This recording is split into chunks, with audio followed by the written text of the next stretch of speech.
ਸਤਿ ਸ਼੍ਰੀ ਅਕਾਲ ਜੀ। ਤੁਸੀਂ ਵੇਖ ਰਹੇ ਹੋ ਪੰਜਾਬ ਮੇਲ USA TV।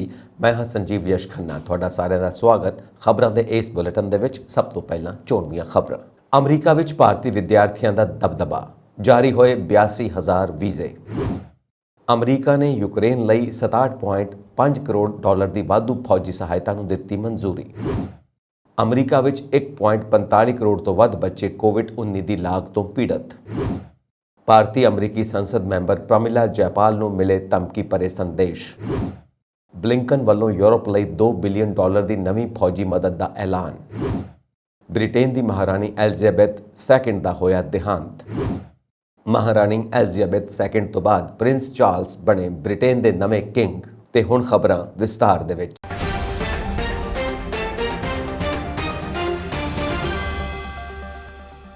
ਅਮਰੀਕਾ ਨੇ ਇਸ ਸਾਲ ਪੂਰੀ ਦੁਨੀਆ ਵਿੱਚ ਸਭ ਤੋਂ ਵੱਧ ਭਾਰਤੀ ਵਿਦਿਆਰਥੀਆਂ ਨੂੰ ਵੀਜ਼ੇ ਦਿੱਤੇ ਹਨ। ਅਮਰੀਕਾ ਜਾ ਕੇ ਪੜ੍ਹਾਈ ਕਰਨ ਲਈ ਜ਼ਰੂਰੀ US ਵੀਜ਼ਾ ਪਾਉਣ ਵਾਲਿਆਂ ਵਿੱਚ ਭਾਰਤੀ ਵਿਦਿਆਰਥੀਆਂ ਨੇ ਚੀਨ ਨੂੰ ਵੀ ਪਿੱਛੇ ਛੱਡ ਦਿੱਤਾ ਹੈ। ਅਮਰੀਕਾ ਦਾ ਵੀਜ਼ਾ ਹਾਸਲ ਕਰਨ ਵਿੱਚ ਚੀਨ ਹੁਣ ਦੂਜੇ ਨੰਬਰ ਤੇ ਖਿਸਕ ਗਿਆ ਹੈ। ਸਾਲ 2022 ਵਿੱਚ ਅਮਰੀਕਾ ਨੇ 82,000 ਭਾਰਤੀ ਵਿਦਿਆਰਥੀਆਂ ਨੂੰ ਵੀਜ਼ਾ ਜਾਰੀ ਕੀਤਾ ਹੈ। ਇਹ ਸੰਖਿਆ ਇਤਿਹਾਸ ਵਿੱਚ ਹੁਣ ਤੱਕ ਦੀ ਸਭ ਤੋਂ ਵੱਧ ਹੈ।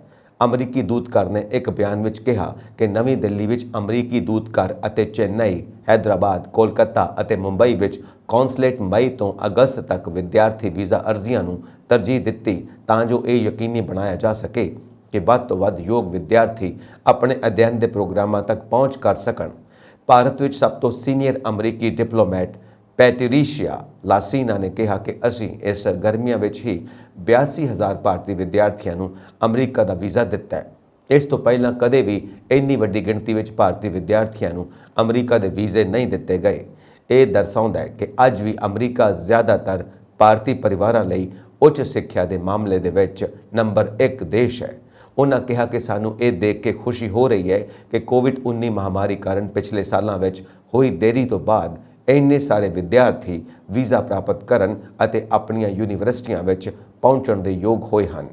ਉਹਨਾਂ ਨੇ ਅੱਗੇ ਕਿਹਾ ਕਿ ਇਹ ਭਾਰਤੀ ਵਿਦਿਆਰਥੀਆਂ ਦੇ ਮਹੱਤਵਪੂਰਨ ਯੋਗਦਾਨ ਨੂੰ ਵੀ ਉਜਾਗਰ ਕਰਦਾ ਹੈ। ਇਹ ਵਿਦਿਆਰਥੀ ਅੰਤਰਰਾਸ਼ਟਰੀ ਭਾਈਵਾਲੀ ਨੂੰ ਕਾਇਮ ਰੱਖਣ ਅਤੇ ਵਿਕਸਿਤ ਕਰਨ ਲਈ ਅਮਰੀਕੀ ਸਾਥੀਆਂ ਨਾਲ ਉਮਰ ਭਰ ਦੇ ਰਿਸ਼ਤੇ ਬਣਾਉਂਦੇ ਹਨ। ਇਸ ਦੇ ਨਾਲ ਹੀ ਇੱਕ ਹੋਰ ਅਧਿਕਾਰੀ ਡੌਨ ਹੈਫਲਿਨ ਨੇ ਕਿਹਾ ਕਿ ਅੰਤਰਰਾਸ਼ਟਰੀ ਵਿਦਿਆਰਥੀ ਗਤੀਸ਼ੀਲਤਾ ਅਮਰੀਕੀ ਦੀ ਕੂਟਨੀਤੀ ਦਾ ਕੇਂਦਰ ਹੈ ਅਤੇ ਇਸ ਵਿੱਚ ਭਾਰਤ ਨਾਲੋਂ ਕਿਤੇ ਵੱਧ ਵਿਦਿਆਰਥੀਆਂ ਦਾ ਯੋਗਦਾਨ ਨਹੀਂ ਹੈ। ਅਮਰੀਕਾ ਵਿੱਚ ਕੁੱਲ ਅੰਤਰਰਾਸ਼ਟਰੀ ਵਿਦਿਆਰਥੀਆਂ ਵਿੱਚੋਂ ਲਗਭਗ 20% ਭਾਰਤ ਤੋਂ ਹਨ। 2021 ਵਿੱਚ ਜਾਰੀ ਕੀਤੀ ਓਪਨ ਡੋਰ ਰਿਪੋਰਟ ਵਿੱਚ ਕਿਹਾ ਗਿਆ ਕਿ 2020-21 ਅਕਾਦਮਿਕ ਸਾਲ ਦੌਰਾਨ ਭਾਰਤ ਤੋਂ 1,67,582 ਵਿਦਿਆਰਥੀ ਅਮਰੀਕਾ ਵਿੱਚ ਸਨ। ਕੋਰੋਨਾ ਮਹਾਮਾਰੀ ਦੌਰਾਨ ਵੀ ਅਮਰੀਕਾ ਨੇ ਅੰਤਰਰਾਸ਼ਟਰੀ ਵਿਦਿਆਰਥੀਆਂ ਲਈ ਆਪਣੇ ਦਰਵਾਜ਼ੇ ਖੁੱਲ੍ਹੇ ਰੱਖੇ ਹਨ। ਅਮਰੀਕੀ ਸਰਕਾਰ ਅਤੇ ਉੱਚ ਸਿੱਖਿਆ ਸੰਸਥਾਵਾਂ ਨੇ ਸਾਲ 2020 ਵਿੱਚ ਅੰਤਰਰਾਸ਼ਟਰੀ ਵਿਦਿਆਰਥੀਆਂ ਲਈ ਕਈ ਮਹੱਤਵਪੂਰਨ ਉਪਾਅ ਲਾਗੂ ਕੀਤੇ ਸਨ। ਅਮਰੀਕਾ ਦੇ ਰੱਖਿਆ ਮੰਤਰੀ ਲੋਇਡ ਆਸਟਿਨ ਨੇ ਵੀਰਵਾਰ ਨੂੰ ਕਿਹਾ ਕਿ ਰਾਸ਼ਟਰਪਤੀ ਜੋ ਬਾਈਡਨ ਨੇ ਯੂਕਰੇਨ ਲਈ 67.5 ਕਰੋੜ ਡਾਲਰ ਦੀ ਵਾਧੂ ਫੌਜੀ ਸਹਾਇਤਾ ਨੂੰ ਮਨਜ਼ੂਰੀ ਦੇ ਦਿੱਤੀ ਹੈ। ਆਸਟਿਨ ਨੇ ਜਰਮਨੀ ਦੇ ਰਾਮਸਟੀਨ ਹਵਾਈ ਅੱਡੇ ਤੇ ਅਮਰੀਕੀ ਸਹਿਯੋਗੀ ਦੇਸ਼ਾਂ ਦੇ ਸੀਨੀਅਰ ਅਧਿਕਾਰੀਆਂ ਨਾਲ ਬੈਠਕ ਦੀ ਸ਼ੁਰੂਆਤ ਵਿੱਚ ਕਿਹਾ ਕਿ ਬਾਈਡਨ ਨੇ ਬੁੱਧਵਾਰ ਨੂੰ ਅਮਰੀਕਾ ਤੋਂ ਵਾਧੂ ਸਹਾਇਤਾ ਨੂੰ ਮਨਜ਼ੂਰੀ ਦਿੱਤੀ ਹੈ। ਉਸ ਨੇ ਅੱਗੇ ਕਿਹਾ ਕਿ ਇਹ ਸਹਾਇਤਾ ਪੈਕੇਜ ਵਿੱਚ ਹਾਵਿਸਟਰ ਤੋਪਖਾਨੇ ਦਾ ਗੋਲਾ ਬਾਰੂਦ, ਹਮਵੀਜ਼, ਬਖਤਰਬੰਦ ਐਂਬੂਲੈਂਸ, ਐਂਟੀ ਟੈਂਕ ਸਿਸਟਮ ਅਤੇ ਹੋਰ ਵੀ ਬਹੁਤ ਕੁਝ ਸ਼ਾਮਿਲ ਹੈ। ਆਸਟਿਨ ਨੇ ਕਿਹਾ ਕਿ ਯੁੱਧ ਇੱਕ ਹੋਰ ਮਹੱਤਵਪੂਰਨ ਪੜਾਅ ਵਿੱਚ ਹੈ ਅਤੇ ਯੂਕਰੇਨੀ ਬਲਾਂ ਨੇ ਦੇਸ਼ ਦੇ ਦੱਖਣ ਵਿੱਚ ਆਪਣੇ ਜਵਾਬੀ ਹਮਲੇ ਸ਼ੁਰੂ ਕੀਤੇ ਹਨ। ਉਹਨਾਂ ਕਿਹਾ ਕਿ ਅਸੀਂ ਹੁਣ ਜੰਗ ਦੇ ਮੈਦਾਨ ਤੇ ਆਪਣੀਆਂ ਸਾਂਝੀਆਂ ਕੋਸ਼ਿਸ਼ਾਂ ਦੀ ਸਪਸ਼ਟ ਸਫਲਤਾ ਦੇਖ ਰਹੇ ਹਾਂ। ਯੂਕਰੇਨ ਰੱਖਿਆ ਸੰਪਰਕ ਸਮੂਹ ਦੀ ਬੈਠਕ ਵਿੱਚ ਨਾਟੋ ਦੇ ਸਕੱਤਰ ਜਨਰਲ ਜੇਨਸ ਸਟੋਲਟਨਬਰਗ ਅਤੇ ਯੂਕਰੇਨ ਦੇ ਰੱਖਿਆ ਮੰਤਰੀ ਦੇ ਨਾਲ ਸਹਿਯੋਗੀ ਦੇਸ਼ਾਂ ਦੇ ਅਧਿਕਾਰੀ ਵੀ ਸ਼ਾਮਿਲ ਸਨ। ਅਮਰੀਕਨ ਅਕੈਡਮੀ ਆਫ ਪੀਡੀਆਟ੍ਰਿਕਸ ਅਤੇ ਚਿਲਡਰਨ ਹਸਪਤਾਲ ਐਸੋਸੀਏਸ਼ਨ ਦੀ ਤਾਜ਼ਾ ਰਿਪੋਰਟ ਦੇ ਅਨੁਸਾਰ ਅਮਰੀਕਾ ਵਿੱਚ 14.5 ਮਿਲੀਅਨ ਤੋਂ ਵੱਧ ਬੱਚੇ ਕੋਵਿਡ-19 ਨਾਲ ਪੀੜਤ ਹਨ। ਇਹਨਾਂ ਵਿੱਚੋਂ ਪਿਛਲੇ 4 ਹਫ਼ਤਿਆਂ ਵਿੱਚ 3,43,000 ਤੋਂ ਵੱਧ ਮਾਮਲੇ ਸਾਹਮਣੇ ਆਏ ਹਨ। ਰਿਪੋਰਟ ਮੁਤਾਬਿਕ 2022 ਦੇ ਵਿੱਚ ਕਰੀਬ 66.5 ਲੱਖ ਮਾਮਲੇ ਦਰਜ ਕੀਤੇ ਗਏ ਹਨ। ਆਪ ਨੇ ਕਿਹਾ ਕਿ ਬਿਮਾਰੀ ਦੀ ਗੰਭੀਰਤਾ ਦੇ ਨਾਲ ਨਵੇਂ ਰੂਪਾਂ ਨਾਲ ਜੁੜੇ ਸੰਭਾਵੀ ਲੰਬੇ ਸਮੇਂ ਦੇ ਪ੍ਰਭਾਵਾਂ ਦਾ ਮੁਲਾਂਕਣ ਕਰਨ ਲਈ ਉਮਰ ਵਿਸ਼ੇਸ਼ ਡਾਟਾ ਇਕੱਠਾ ਕਰਨ ਦੀ ਲੋੜ ਹੈ। ਆਪ ਨੇ ਕਿਹਾ ਇਹ ਪਛਾਣਨਾ ਮਹੱਤਵਪੂਰਨ ਹੈ ਕਿ ਮਹਾਮਾਰੀ ਦਾ ਬੱਚਿਆਂ ਦੀ ਸਿਹਤ ਤੇ ਤੁਰੰਤ ਪ੍ਰਭਾਵ ਪੈਂਦਾ ਹੈ, ਪਰ ਸਾਨੂੰ ਬੱਚਿਆਂ ਅਤੇ ਨੌਜਵਾਨਾਂ ਦੀ ਸਰੀਰਕ, ਮਾਨਸਿਕ ਅਤੇ ਸਮਾਜਿਕ ਤੰਦਰੁਸਤੀ ਤੇ ਲੰਮੇ ਸਮੇਂ ਤੱਕ ਚੱਲਣ ਵਾਲੇ ਪ੍ਰਭਾਵਾਂ ਦੀ ਪਛਾਣ ਕਰਨ ਅਤੇ ਉਹਨਾਂ ਨੂੰ ਹੱਲ ਕਰਨ ਦੀ ਜ਼ਰੂਰਤ ਹੈ। ਤੁਹਾਨੂੰ ਦੱਸ ਦਈਏ ਕਿ ਵਿਸ਼ਵ ਵਿਆਪੀ ਮਹਾਮਾਰੀ ਕੋਵਿਡ-19 ਕਾਰਨ ਅਮਰੀਕਾ ਵਿੱਚ ਲਗਭਗ 40 ਲੱਖ ਲੋਕਾਂ ਦੀ ਨੌਕਰੀ ਚਲੀ ਗਈ ਹੈ। ਇੱਕ ਨਵੀਂ ਰਿਪੋਰਟ ਵਿੱਚ ਸਾਹਮਣੇ ਆਇਆ ਹੈ ਕਿ ਨੌਕਰੀਆਂ ਗੁਆ ਚੁੱਕੇ ਇਹਨਾਂ ਲੋਕਾਂ ਦੀ ਸਾਲਾਨਾ ਤਨਖਾਹ ਵਿੱਚ ਲਗਭਗ $170 ਬਿਲੀਅਨ ਦਾ ਨੁਕਸਾਨ ਹੋਇਆ ਹੈ। ਸੰਭਾਵਨਾ ਹੈ ਕਿ ਆਉਣ ਵਾਲੇ ਸਮੇਂ ਵਿੱਚ ਇਹ ਘਾਟਾ $230 ਬਿਲੀਅਨ ਤੱਕ ਪਹੁੰਚ ਸਕਦਾ ਹੈ। ਨਿਊਜ਼ ਏਜੰਸੀ IANS ਦੇ ਅਨੁਸਾਰ ਦੀ ਲੈਂਸੈਂਟ ਵਿੱਚ ਪ੍ਰਕਾਸ਼ਿਤ ਇੱਕ ਤਾਜ਼ਾ ਅਧਿਐਨ ਵਿੱਚ ਪਾਇਆ ਗਿਆ ਕਿ ਲੰਮੇ ਸਮੇਂ ਤੋਂ ਕੋਵਿਡ ਨਾਲ ਪੀੜਿਤ 22% ਲੋਕ ਖਰਾਬ ਸਿਹਤ ਕਾਰਨ ਕੰਮ ਕਰਨ ਵਿੱਚ ਅਸਮਰਥ ਹਨ ਅਤੇ ਹੋਰ 45% ਨੂੰ ਕੰਮ ਦੇ ਘੰਟੇ ਘਟਾਉਣ ਪਏ ਸਨ। US ਵਿੱਚ ਲਗਭਗ 3 ਮਿਲੀਅਨ ਲੋਕਾਂ ਨੇ ਕੋਵਿਡ ਕਾਰਨ ਨੌਕਰੀਆਂ ਗੁਆ ਦਿੱਤੀਆਂ ਨੇ। ਇੱਕ ਹਫ਼ਤੇ ਵਿੱਚ $1,106 ਦੀ ਔਸਤ ਤਨਖਾਹ ਦੇ ਨਾਲ ਨਤੀਜੇ ਵਜੋਂ ਪ੍ਰਤੀ ਸਾਲ $168 ਬਿਲੀਅਨ ਦੀ ਤਨਖਾਹ ਦਾ ਨੁਕਸਾਨ ਹੋਇਆ ਹੈ। ਭਾਰਤੀ ਅਮਰੀਕੀ ਸੰਸਦ ਮੈਂਬਰ ਪ੍ਰੋਮਿਲਾ ਜੈਪਾਲ ਨੇ ਫੋਨ ਤੇ ਇਤਰਾਜ਼ਯੋਗ ਅਤੇ ਨਫ਼ਰਤ ਭਰੇ ਸੰਦੇਸ਼ ਮਿਲੇ ਹਨ। ਜੈਪਾਲ ਨੇ ਵੀਰਵਾਰ ਨੂੰ ਸੋਸ਼ਲ ਮੀਡੀਆ ਤੇ ਅਜਿਹੇ 5 ਆਡੀਓ ਸੰਦੇਸ਼ ਸਾਂਝੇ ਕੀਤੇ। ਇਸ ਸੰਦੇਸ਼ ਦੇ ਉਹ ਹਿੱਸੇ ਐਡਿਟ ਕਰ ਦਿੱਤੇ ਗਏ ਹਨ ਜਿਨ੍ਹਾਂ ਵਿੱਚ ਅਸ਼ਲੀਲ ਅਤੇ ਇਤਰਾਜ਼ਯੋਗ ਸ਼ਬਦ ਕਹੇ ਗਏ ਹਨ। ਇਸ ਸੰਦੇਸ਼ ਵਿੱਚ ਇੱਕ ਵਿਅਕਤੀ ਜੈਪਾਲ ਨੂੰ ਗੰਭੀਰ ਨਤੀਜੇ ਭੁਗਤਣ ਅਤੇ ਆਪਣੇ ਜੱਦੀ ਭਾਰਤ ਵਾਪਸ ਜਾਣ ਦੀ ਧਮਕੀ ਦਿੰਦਾ ਸੁਣਿਆ ਜਾ ਸਕਦਾ ਹੈ। ਜੈਪਾਲ ਨੇ ਟਵੀਟ ਕੀਤਾ ਕਿ ਮੈਂ ਇੱਥੇ ਅਜਿਹਾ ਸੁਨੇਹਾ ਸਾਂਝਾ ਕਰਨ ਦਾ ਵਿਕਲਪ ਚੁਣਿਆ ਕਿਉਂਕਿ ਅਸੀਂ ਹਿੰਸਾ ਨੂੰ ਸਾਡੇ ਲਈ ਨਵੇਂ ਆਮ ਵਾਂਗ ਸਵੀਕਾਰ ਨਹੀਂ ਕਰ ਸਕਦੇ। ਅਸੀਂ ਨਸਲਵਾਦ ਅਤੇ ਲਿੰਗਵਾਦ ਨੂੰ ਵੀ ਸਵੀਕਾਰ ਨਹੀਂ ਕਰ ਸਕਦੇ ਜੋ ਇਸ ਹਿੰਸਾ ਵਿੱਚ ਸ਼ਾਮਿਲ ਹੈ ਅਤੇ ਇਸ ਨੂੰ ਉਤਸ਼ਾਹਿਤ ਕਰਦਾ ਹੈ। ਇਸ ਤੋਂ ਪਹਿਲਾਂ ਗਰਮੀਆਂ ਵਿੱਚ ਇੱਕ ਵਿਅਕਤੀ ਨੇ ਸਿਆਟਲ ਵਿੱਚ ਸਥਿਤ ਸੰਸਦ ਦੀ ਰਿਹਾਇਸ਼ ਦੇ ਬਾਹਰ ਪਿਸਤੌਲ ਦਿਖਾਈ ਸੀ। ਪੁਲਿਸ ਨੇ ਉਸ ਵਿਅਕਤੀ ਦੀ ਪਛਾਣ ਬ੍ਰੈਟ ਫੋਰਸੈਲ ਵਜੋਂ ਕੀਤੀ ਸੀ ਜਿਸ ਨੂੰ ਗ੍ਰਿਫਤਾਰ ਕੀਤਾ ਗਿਆ ਸੀ। ਅਮਰੀਕਾ ਦੇ ਵਿਦੇਸ਼ ਮੰਤਰੀ ਐਂਟਨੀ ਬਲਿੰਕਨ ਨੇ ਅੱਜ ਯੂਕਰੇਨ ਤੇ ਹੋਰ ਯੂਰਪੀ ਮੁਲਕਾਂ ਲਈ $2 ਬਿਲੀਅਨ ਤੋਂ ਵੱਧ ਦੀ ਨਵੀਂ ਫੌਜੀ ਸਹਾਇਤਾ ਦੇਣ ਦਾ ਐਲਾਨ ਕੀਤਾ। ਸ਼੍ਰੀ ਬਲਿੰਕਨ ਨੇ ਕਿਹਾ ਕਿ ਬਾਈਡਨ ਪ੍ਰਸ਼ਾਸਨ ਯੂਕਰੇਨ ਤੇ ਇਸ ਦੇ 18 ਗੁਆਂਢੀ ਮੁਲਕਾਂ ਨੂੰ $2 ਬਿਲੀਅਨ ਦੀ ਸਹਾਇਤਾ ਮੁਹੱਈਆ ਕਰਵਾਏਗਾ ਜੋ ਭਵਿੱਖ ਵਿੱਚ ਰੂਸੀ ਹਮਲੇ ਦੇ ਲਿਹਾਜ਼ ਨਾਲ ਸਭ ਤੋਂ ਵੱਧ ਸੰਭਾਵਿਤ ਜ਼ੋਖਮ ਦੇ ਦਾਇਰੇ ਵਿੱਚ ਹਨ। ਯੂਕਰੇਨ ਦੇ ਇਨ੍ਹਾਂ ਗੁਆਂਢੀ ਮੁਲਕਾਂ ਵਿੱਚ ਨਾਟੋ ਮੈਂਬਰ ਤੇ ਖੇਤਰੀ ਸੁਰੱਖਿਆ ਭਾਈਵਾਲ ਵੀ ਸ਼ਾਮਿਲ ਹਨ। ਇਹ ਮਦਦ ਜਰਮਨੀ ਵਿੱਚ ਇੱਕ ਕਾਨਫਰੰਸ ਮੌਕੇ ਅਮਰੀਕਾ ਦੇ ਰੱਖਿਆ ਮੰਤਰੀ ਲਾਇਡ ਆਸਟਿਨ ਵੱਲੋਂ ਅੱਜ ਦੇ ਦਿਨ ਵਿੱਚ ਪਹਿਲਾਂ ਸਿਰਫ ਯੂਕਰੇਨ ਲਈ ਐਲਾਨੀ $67.5 ਕਰੋੜ ਦੀ ਵਾਧੂ ਸੈਨਿਕ ਸਹਾਇਤਾ ਦੇ ਪੈਕੇਜ ਤੋਂ ਵੱਖਰੀ ਹੈ। ਇਸ ਪੈਕੇਜ ਵਿੱਚ ਭਾਰੀ ਹਥਿਆਰ, ਅਸਲਾ ਤੇ ਫੌਜੀ ਉਪਕਰਨਾਂ ਨਾਲ ਲੈਸ ਵਾਹਨ ਸ਼ਾਮਿਲ ਹਨ। ਸ਼੍ਰੀ ਆਸਟਿਨ ਨੇ ਕਿਹਾ, ਜੰਗ ਇੱਕ ਹੋਰ ਮਹੱਤਵਪੂਰਨ ਪੜਾਅ ਤੇ ਹੈ। ਯੂਕਰੇਨ ਦੀ ਫੌਜ ਨੇ ਦੇਸ਼ ਦੇ ਦੱਖਣੀ ਹਿੱਸੇ ਵਿੱਚ ਆਪਣੇ ਜਵਾਬੀ ਹਮਲਿਆਂ ਦੀ ਸ਼ੁਰੂਆਤ ਕੀਤੀ ਹੈ। ਉਹਨਾਂ ਕਿਹਾ ਕਿ ਹੁਣ ਅਸੀਂ ਜੰਗ ਦੇ ਮੈਦਾਨ ਤੇ ਆਪਣੇ ਸਾਂਝੇ ਯਤਨਾਂ ਦੀ ਸਫਲਤਾ ਦੇਖ ਰਹੇ ਹਾਂ। ਯੂਕਰੇਨ ਦੇ ਰੱਖਿਆ ਸੰਪਰਕ ਗੁੱਟ ਦੀ ਇਸ ਮੀਟਿੰਗ ਵਿੱਚ ਨਾਟੋ ਦੇ ਸਕੱਤਰ ਜਨਰਲ ਜੇਨਸ ਸਟੋਲਨਬਰਗ ਤੇ ਯੂਕਰੇਨ ਦੇ ਰੱਖਿਆ ਮੰਤਰੀ ਤੋਂ ਇਲਾਵਾ ਸਹਿਯੋਗੀ ਮੁਲਕਾਂ ਦੇ ਅਧਿਕਾਰੀ ਵੀ ਸ਼ਾਮਿਲ ਸਨ। ਸ਼੍ਰੀ ਬਾਈਡਨ ਦੇ ਅਹੁਦਾ ਸੰਭਾਲਣ ਤੋਂ ਬਾਅਦ ਅੱਜ ਦੇ ਐਲਾਨ ਨਾਲ ਹੁਣ ਤੱਕ ਅਮਰੀਕਾ ਵੱਲੋਂ ਯੂਕਰੇਨ ਨੂੰ $15.2 ਬਿਲੀਅਨ ਦੀ ਸਹਾਇਤਾ ਦਿੱਤੀ ਜਾ ਚੁੱਕੀ ਹੈ। ਬ੍ਰਿਟੇਨ ਦੀ ਮਹਾਰਾਣੀ ਐਲਿਜ਼ਾਬੈਥ II ਦਾ 96 ਸਾਲ ਦੀ ਉਮਰ ਵਿੱਚ ਦੇਹਾਂਤ ਹੋ ਗਿਆ। ਉਹ ਲੰਮੇ ਸਮੇਂ ਤੋਂ ਬਿਮਾਰ ਚੱਲ ਰਹੇ ਸਨ। ਸ਼ਾਹੀ ਪਰਿਵਾਰ ਨੇ ਮਹਾਰਾਣੀ ਦੇ ਦੇਹਾਂਤ ਦੀ ਪੁਸ਼ਟੀ ਕੀਤੀ ਹੈ। ਇਸ ਤੋਂ ਪਹਿਲਾਂ ਅੱਜ ਉਹਨਾਂ ਦੀ ਸਕਾਟਲੈਂਡ ਵਿੱਚ ਅਚਾਨਕ ਸਿਹਤ ਵਿਗੜਨ ਦੀ ਖਬਰ ਸਾਹਮਣੇ ਆਈ ਸੀ। ਬੋਲਮੋਰਲ ਕਿਲੇ 'ਚੋਂ ਮਹਾਰਾਣੀ ਦੇ ਡਾਕਟਰਾਂ ਵੱਲੋਂ ਸ਼ਾਹੀ ਪਰਿਵਾਰ ਨੂੰ ਮਹਾਰਾਣੀ ਦੇ ਬਿਮਾਰ ਹੋਣ ਦੀ ਖਬਰ ਦੇਣ ਦੇ ਨਾਲ ਲੰਡਨ 'ਚੋਂ ਸਮੂਹ ਸ਼ਾਹੀ ਪਰਿਵਾਰ ਸਕਾਟਲੈਂਡ ਵੱਲ ਰਵਾਨਾ ਹੋ ਗਿਆ ਸੀ। ਡਾਕਟਰਾਂ ਵੱਲੋਂ ਮਹਾਰਾਣੀ ਦੀ ਸਿਹਤ ਤੇ ਨਿਗਰਾਨੀ ਰੱਖੀ ਜਾ ਰਹੀ ਸੀ। ਉਹਨਾਂ ਬ੍ਰਿਟੇਨ ਤੇ ਸਭ ਤੋਂ ਲੰਮਾ ਸਮਾਂ ਸ਼ਾਸਨ ਕੀਤਾ। ਬ੍ਰਿਟੇਨ ਦੀ ਮਹਾਰਾਣੀ ਐਲਿਜ਼ਾਬੈਥ II ਦੇ ਦੇਹਾਂਤ ਤੋਂ ਬਾਅਦ ਪ੍ਰਿੰਸ ਚਾਰਲਸ ਨੂੰ ਉਹਨਾਂ ਦਾ ਉੱਤਰਾਧਿਕਾਰੀ ਨਿਯੁਕਤ ਕੀਤਾ ਗਿਆ ਹੈ। ਪ੍ਰਿੰਸ ਚਾਰਲਸ ਬ੍ਰਿਟੇਨ ਦੇ ਨਵੇਂ ਰਾਜਾ ਹੋਣਗੇ। ਚਾਰਲਸ ਐਲਿਜ਼ਾਬੈਥ II ਦੇ ਸਭ ਤੋਂ ਵੱਡੇ ਪੁੱਤਰ ਹਨ। ਇਸ ਤੋਂ ਪਹਿਲਾਂ ਐਲਿਜ਼ਾਬੈਥ II ਦਾ ਵੀਰਵਾਰ ਨੂੰ ਲੰਮੀ ਬਿਮਾਰੀ ਮਗਰੋਂ 96 ਸਾਲ ਦੀ ਉਮਰ ਵਿੱਚ ਸਕਾਟਲੈਂਡ ਵਿੱਚ ਦੇਹਾਂਤ ਹੋ ਗਿਆ ਸੀ। ਉਹ ਲੰਮੇ ਸਮੇਂ ਤੋਂ ਬਿਮਾਰ ਸਨ।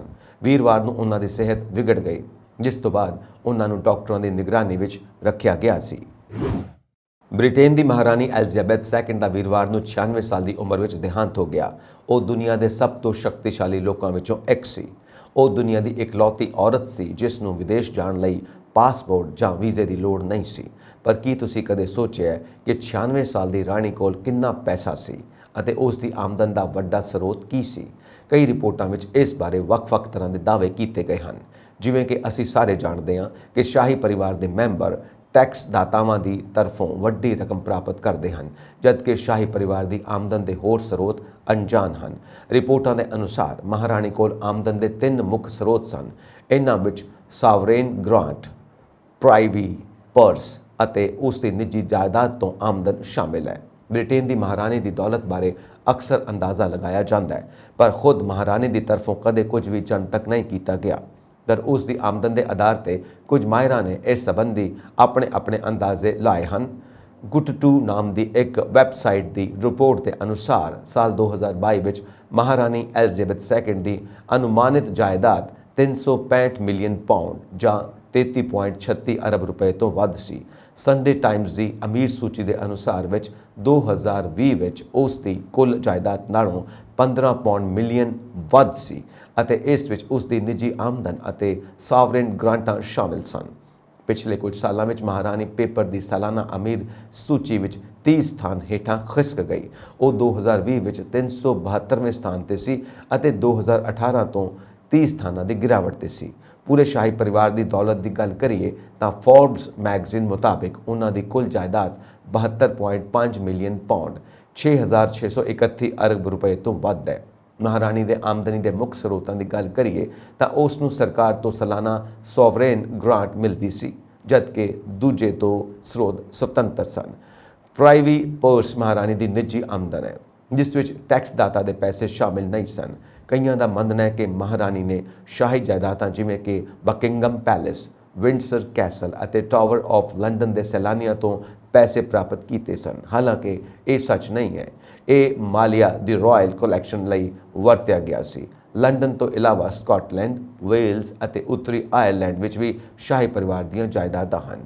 ਇਹ ਰਾਣੀ ਦੀ ਨਿੱਜੀ ਜਾਇਦਾਦ ਹੈ ਜਿਸ ਨੂੰ ਵੇਚਿਆ ਨਹੀਂ ਜਾ ਸਕਦਾ, ਪਰ ਉਸ ਦੇ ਵਾਰਸਾਂ ਨੂੰ ਦਿੱਤਾ ਜਾਵੇਗਾ।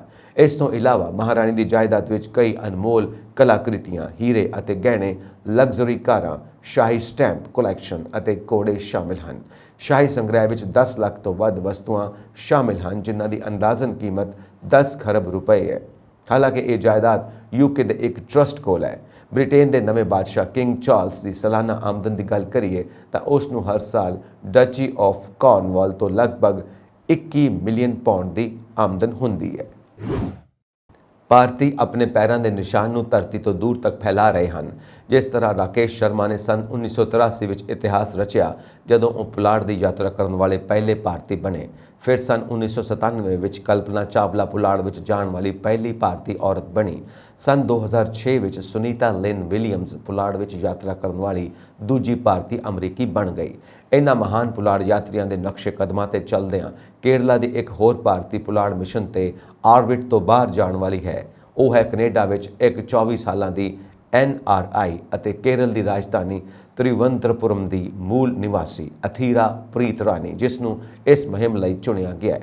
ਉਹ ਇੱਕ ਪੁਲਾੜ ਯਾਤਰੀ ਸਿਖਲਾਈ ਪ੍ਰੋਗਰਾਮ ਵਿੱਚ ਸ਼ਾਮਿਲ ਹੋਵੇਗੀ ਜੋ ਅੰਤਰਰਾਸ਼ਟਰੀ ਪੁਲਾੜ ਵਿਗਿਆਨ ਸੰਸਥਾ ਦੁਆਰਾ ਪ੍ਰੋਗਰਾਨਾ, ਨਾਸਾ, ਕੈਨੇਡੀਅਨ ਸਪੇਸ ਏਜੰਸੀ ਅਤੇ national research council of Canada ਦੁਆਰਾ ਸਾਂਝੇ ਤੌਰ ਤੇ ਆਯੋਜਿਤ ਕੀਤਾ ਜਾਂਦਾ ਹੈ। ਉਸ ਦੀ ਸਿਖਲਾਈ ਦੇ ਸਫਲਤਾਪੂਰਵਕ ਮੁਕੰਮਲ ਹੋਣ ਤੇ ਪ੍ਰੀਤ ਰਾਣੀ ਕਲਪਨਾ ਚਾਵਲਾ ਅਤੇ ਸੁਨੀਤਾ ਵਿਲੀਅਮਜ਼ ਤੋਂ ਬਾਅਦ ਪੁਲਾੜ ਦੀ ਖੋਜ ਕਰਨ ਵਾਲੀ ਤੀਜੀ ਭਾਰਤੀ ਮੂਲ ਦੀ ਔਰਤ ਹੋਵੇਗੀ। ਵਰਤਮਾਨ ਵਿੱਚ ਉਹ ਕੈਨੇਡਾ ਵਿੱਚ ਇੱਕ ਲੜਾਕੂ ਪਾਇਲਟ ਵਜੋਂ ਸਿਖਲਾਈ ਲੈ ਰਹੀ ਹੈ। ਹਾਲ ਹੀ ਵਿੱਚ ਉਸ ਨੇ ਸੋਸ਼ਲ ਮੀਡੀਆ ਤੇ ਇੱਕ ਨੋਟ ਸਾਂਝਾ ਕੀਤਾ ਜਿਸ ਵਿੱਚ ਲੜਾਕੂ ਜਹਾਜ਼ ਉਡਾਉਣ ਦੀ ਖੁਸ਼ੀ ਜ਼ਾਹਿਰ ਕੀਤੀ। ਪੁਲਾੜ ਵਿਗਿਆਨ, ਹਵਾਬਾਜ਼ੀ ਅਤੇ ਹਵਾਈ ਸੈਨਾ ਵਿੱਚ ਉਸ ਦੀ ਬਚਪਨ ਤੋਂ ਹੀ ਦਿਲਚਸਪੀ ਰਹੀ ਹੈ। ਸਪੇਸ ਅਤੇ ਹਵਾਬਾਜ਼ੀ ਨਾਲ ਉਸ ਦਾ ਅਜਿਹਾ ਜਨੂੰਨ ਸੀ ਕਿ ਉਸ ਨੇ ਦੋਸਤਾਂ ਨਾਲ ਖੇਡਣ ਜਾਂ ਸਮੂਹ ਗਤੀਵਿਧੀਆਂ ਵਿੱਚ ਹਿੱਸਾ ਲੈਣ ਦੀ ਬਜਾਏ ਸਕੂਲ ਅਤੇ ਕਾਲਜ ਵਿੱਚ ਕਿਤਾਬਾਂ ਦਾ ਅਧਿਐਨ ਕਰਨ ਵਿੱਚ ਲੰਮੇ ਘੰਟੇ ਬਿਤਾਏ। ਐਸਟਰਾ ਤ੍ਰਿਵੰਤਰਪੁਰਮ ਵਿੱਚ ਇੱਕ ਖਗੋਲ ਵਿਗਿਆਨ ਸਮਾਜ ਜਿੱਥੇ ਉਹ ਆਪਣਾ ਜੀਵਨ ਸਾਥੀ ਨੂੰ ਮਿਲੀ ਨੇ ਪੁਲਾੜ ਦੀ ਖੋਜ ਕਰਨ ਦੇ ਉਸ ਦੇ ਜਨੂੰਨ ਨੂੰ ਹੋਰ ਵਧਾ ਦਿੱਤਾ। ਉਸ ਦੇ ਜਨੂੰਨ ਨੂੰ ਉਦੋਂ ਖੰਭ ਮਿਲੇ ਜਦੋਂ ਉਹ ਰੋਬੋਟਿਕਸ ਦੀ ਪੜ੍ਹਾਈ ਕਰਨ ਲਈ ਕੈਨੇਡਾ ਗਈ। ਉੱਥੇ ਉਸ ਨੂੰ ਪਤਾ ਲੱਗਾ ਕਿ ਕੈਨੇਡਾ ਹਵਾਈ ਸੈਨਾ ਵਿੱਚ ਸ਼ਾਮਿਲ ਹੋਏ ਬਿਨਾਂ ਪਾਇਲਟ ਵਜੋਂ ਸਿਖਲਾਈ ਲੈਣ ਦੀ ਇਜਾਜ਼ਤ ਦਿੰਦਾ ਹੈ ਤਾਂ ਉਸ ਨੇ ਰੋਬੋਟਿਕਸ ਕੋਰਸ ਕਰਦੇ ਹੋਏ ਪੈਸੇ ਇਕੱਠੇ ਕਰਨ ਲਈ ਸਾਈਡ ਕਾਰੋਬਾਰ ਕਰਨਾ ਸ਼ੁਰੂ ਕਰ ਦਿੱਤਾ। ਉਹ ਆਪਣੇ ਪਤੀ ਦੇ ਨਾਲ ਐਕਸੋਜੀਓ ਏਰੋਸਪੇਸ ਨਾਮ ਦਾ ਇੱਕ ਸਟਾਰਟਅਪ ਚਲਾਉਂਦੀ ਹੈ ਜੋ ਪੁਲਾੜ ਦੇ ਮਲਬੇ ਨੂੰ ਘਟਾਉਣ ਅਤੇ ਪੁਲਾੜ ਯਾਤਰਾ ਨੂੰ ਟਿਕਾਊ ਬਣਾਉਣ ਲਈ ਕੰਮ ਕਰਦੀ ਹੈ। ਉਹ ਹੁਣ ਜਲਦੀ ਹੀ ਅਮਰੀਕਾ ਦੇ ਫਲੋਰੀਡਾ ਵਿੱਚ ਸਿਖਲਾਈ ਪ੍ਰੋਗਰਾਮ ਵਿੱਚ ਸ਼ਾਮਿਲ ਹੋਵੇਗੀ। ਬ੍ਰਾਜ਼ੀਲ ਦੇ ਉੱਤਰੀ ਪਾਰਾ ਰਾਜ ਦੀ ਰਾਜਧਾਨੀ ਬੇਲੇਮ ਸ਼ਹਿਰ ਨੇੜੇ ਇੱਕ ਕਿਸ਼ਤੀ ਡੁੱਬਣ ਕਾਰਨ ਘੱਟੋ-ਘੱਟ 14 ਲੋਕਾਂ ਦੀ ਮੌਤ ਹੋ ਗਈ ਅਤੇ 26 ਲਾਪਤਾ ਹੋ ਗਏ। ਅਧਿਕਾਰਤ ਜਾਣਕਾਰੀ ਮੁਤਾਬਿਕ ਇਹ ਕਿਸ਼ਤੀ ਵੀਰਵਾਰ ਨੂੰ ਮਰਾਜ਼ੋ ਟਾਪੂ ਦੇ ਕੈਮਾਰਾ ਅਤੇ ਬੇਲੇਮ ਵਿਚਕਾਰ ਯਾਤਰਾ ਕਰ ਰਹੀ ਸੀ। ਇਸ ਦੌਰਾਨ ਕੋਟੀਜੂਬਾ ਟਾਪੂ ਦੇ ਸੋਦਾਦੇ ਤੱਟ ਦੇ ਨੇੜੇ ਕਿਸ਼ਤੀ ਡੁੱਬ ਗਈ। ਫਿਲਹਾਲ ਹਾਦਸੇ ਦੇ ਕਾਰਨਾਂ ਦਾ ਪਤਾ ਨਹੀਂ ਲੱਗ ਸਕਿਆ। ਜਨਤਕ ਸੁਰੱਖਿਆ ਦੇ ਸਕੱਤਰੇਤ ਸੇਗੂਪ ਅਨੁਸਾਰ ਜਹਾਜ਼ ਨੂੰ ਯਾਤਰੀਆਂ ਨੂੰ ਲਿਜਾਉਣ ਲਈ ਅਧਿਕਾਰਿਤ ਨਹੀਂ ਸੀ ਅਤੇ ਇੱਕ ਗੁਪਤ ਬੰਦਰਗਾਹ ਤੋਂ ਸਮੁੰਦਰ ਵੱਲ ਨਿਕਲਿਆ ਸੀ। ਫਾਇਰ ਫਾਈਟਰਸ ਨੇ ਲਾਸ਼ਾਂ ਨੂੰ ਕੱਢਣ ਅਤੇ ਲਾਪਤਾ ਪੀੜਤਾਂ ਨੂੰ ਲੱਭਣ ਲਈ ਗੋਤਾਖੋਰਾਂ 9 ਕਿਸ਼ਤੀਆਂ ਅਤੇ ਇੱਕ ਹੈਲੀਕਾਪਟਰ ਦੀ ਮਦਦ ਨਾਲ ਖੋਜ ਅਤੇ ਬਚਾਓ ਮੁਹਿੰਮ ਸ਼ੁਰੂ ਕੀਤੀ ਹੈ। ਇੰਗਲੈਂਡ ਦੀ ਮਹਾਰਾਣੀ ਐਲਿਜ਼ਾਬੈਥ ਦਾ 96 ਸਾਲ ਦੀ ਉਮਰ ਵਿੱਚ ਦੇਹਾਂਤ ਹੋ ਗਿਆ। ਉਹ ਪਿਛਲੇ ਕੁਝ ਸਮੇਂ ਤੋਂ ਬਿਮਾਰ ਚੱਲ ਰਹੇ ਸਨ। ਮਹਾਰਾਣੀ ਸਕਾਟਲੈਂਡ ਦੇ ਬਾਲਮੋਰਲ ਕੈਸਲ ਵਿੱਚ ਰਹਿ ਰਹੇ ਸਨ। ਇੱਥੇ ਹੀ ਉਹਨਾਂ ਨੇ ਆਖਰੀ ਸਾਹ ਲਏ। ਉਹ ਸਭ ਤੋਂ ਲੰਮੇ ਸਮੇਂ ਤੱਕ ਮਤਲਬ 70 ਸਾਲ ਤੱਕ ਇੰਗਲੈਂਡ ਦੀ ਕੁਈਨ ਰਹੇ। ਵੀਰਵਾਰ ਦੁਪਹਿਰ ਨੂੰ ਮਹਾਰਾਣੀ ਐਲਿਜ਼ਾਬੈਥ ਦੀ ਤਬੀਅਤ ਨਾਜ਼ੁਕ ਹੋਣ ਦੀ ਖਬਰ ਸਾਹਮਣੇ ਆਈ ਸੀ। ਇਸ ਦੇ ਬਾਅਦ ਉਹ ਡਾਕਟਰਾਂ ਦੀ ਨਿਗਰਾਨੀ ਵਿੱਚ ਸੀ। ਉਹ ਆਪਣੇ ਸਾਰੇ ਅਧਿਕਾਰਤ ਕੰਮ ਬਾਲਮੋਰ ਮਹਿਲ ਤੋਂ ਹੀ ਕਰ ਰਹੇ ਸਨ। ਬ੍ਰਿਟੇਨ ਦੀ ਨਵੀਂ ਪ੍ਰਧਾਨ ਮੰਤਰੀ ਲਿਜ਼ ਟਰੱਸ ਨੇ 6 ਸਤੰਬਰ ਨੂੰ ਇੱਥੇ ਆ ਕੇ ਉਹਨਾਂ ਨਾਲ ਮੁਲਾਕਾਤ ਕੀਤੀ ਤੇ ਉੱਥੇ ਸਹੁੰ ਚੁੱਕੀ ਸੀ। ਸ਼ਾਹੀ ਪਰਿਵਾਰ ਨੇ ਦੱਸਿਆ ਕਿ ਮਹਾਰਾਣੀ ਈਪੋਸੋਡਿਕ ਮੋਬਿਲਿਟੀ ਦੀ ਦਿੱਕਤ ਨਾਲ ਜੂਝ ਰਹੀ ਸੀ। ਇਸ ਬਿਮਾਰੀ ਵਿੱਚ ਮਰੀਜ਼ ਨੂੰ ਖੜੇ ਹੋਣ ਤੇ ਚੱਲਣ ਵਿੱਚ ਕਾਫੀ ਦਿੱਕਤ ਆਉਂਦੀ ਹੈ।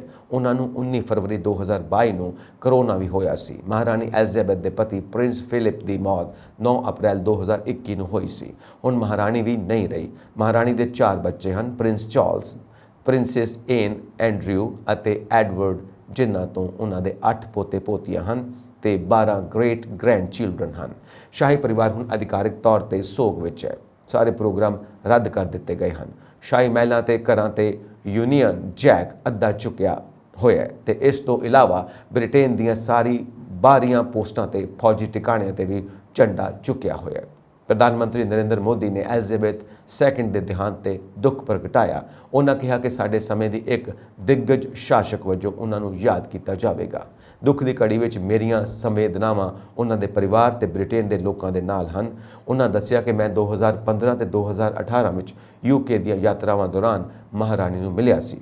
ਇੱਕ ਬੈਠਕ ਦੌਰਾਨ ਉਹਨਾਂ ਨੇ ਮੈਨੂੰ ਇੱਕ ਰੁਮਾਲ ਦਿਖਾਇਆ ਸੀ ਜੋ ਮਹਾਤਮਾ ਗਾਂਧੀ ਨੇ ਉਹਨਾਂ ਦੇ ਵਿਆਹ ਵਿੱਚ ਗਿਫਟ ਕੀਤਾ ਸੀ। ਚੀਨ ਦੀ ਧਮਕੀ ਨੂੰ ਇੱਕ ਪਾਸੇ ਰੱਖਦਿਆਂ ਅਮਰੀਕੀ ਸੰਸਦ ਮੈਂਬਰਾਂ ਦਾ ਇੱਕ ਹੋਰ ਵਫਦ ਤਾਈਵਾਨ ਦੇ ਦੌਰੇ ਤੇ ਹੈ। ਦੋਵਾਂ ਅਮਰੀਕੀ ਪਾਰਟੀਆਂ ਦੇ ਸੰਸਦ ਮੈਂਬਰਾਂ ਦਾ 8 ਮੈਂਬਰੀ ਵਫਦ ਵੱਖ-ਵੱਖ ਮੁੱਦਿਆਂ ਤੇ ਚਰਚਾ ਕਰਨ ਲਈ ਤਾਈਵਾਨ ਦੇ ਰਾਸ਼ਟਰਪਤੀ ਸਾਈ ਵੇਂਗ ਇਨ ਨਾਲ ਮੁਲਾਕਾਤ ਕਰੇਗਾ। ਅਮਰੀਕੀ ਵਫਦ ਦੀ ਅਗਵਾਈ ਫਲੋਰੀਡਾ ਤੋਂ ਡੈਮੋਕ੍ਰੈਟਿਕ ਸੰਸਦ ਮੈਂਬਰ ਸਟੈਫਨੀ ਮਰਫੀ ਕਰ ਰਹੀ ਹੈ। ਮਰਫੀ ਉਹਨਾਂ ਸੰਸਦ ਮੈਂਬਰਾਂ ਵਿੱਚੋਂ ਇੱਕ ਹੈ ਜਿਨ੍ਹਾਂ ਨੇ ਤਾਈਵਾਨ ਦੇ ਸਮਰਥਨ ਵਿੱਚ ਹਥਿਆਰਾਂ ਦੀ ਵਿਕਰੀ ਦੀ ਆਗਿਆ ਦੇਣ ਵਾਲਾ ਇੱਕ ਬਿੱਲ ਪੇਸ਼ ਕੀਤਾ ਸੀ। ਇਹ ਅਜਿਹਾ ਹੀ ਬਿੱਲ ਹੈ ਜੋ ਯੂਕਰੇਨ ਲਈ ਪਾਸ ਕੀਤਾ ਗਿਆ ਸੀ। ਪਿਛਲੇ ਹਫ਼ਤੇ ਬਾਈਡਨ ਪ੍ਰਸ਼ਾਸਨ ਨੇ ਤਾਈਵਾਨ ਨੂੰ $1 ਬਿਲੀਅਨ ਦੇ ਹਥਿਆਰਾਂ ਦੀ ਵਿਕਰੀ ਨੂੰ ਮਨਜ਼ੂਰੀ ਦਿੱਤੀ ਸੀ। ਵਫਦ ਦੇ ਹੋਰ ਸੰਸਦ ਮੈਂਬਰਾਂ ਵਿੱਚ ਹਵਾਈ ਤੋਂ ਡੈਮੋਕ੍ਰੈਟਿਕ ਸੰਸਦ ਮੈਂਬਰ ਕੇਲੀ ਕੇਹਲ ਅਤੇ ਫਲੋਰੀਡਾ ਤੋਂ ਰਿਪਬਲਿਕਨ ਸੰਸਦ ਮੈਂਬਰ ਸਕਾਟ ਫਰੈਂਕਲਿਨ ਦੇ ਨਾਲ-ਨਾਲ ਜੋਏ ਵਿਲਸਨ, ਐਂਡੀ ਬਾਰ, ਡੈਰੋਲ ਈਸਾ, ਕੋਲਾਈਡੀਆ ਟੈਨੀ ਅਤੇ ਕੈਟ ਕੈਮੈਕ ਸ਼ਾਮਿਲ ਹਨ।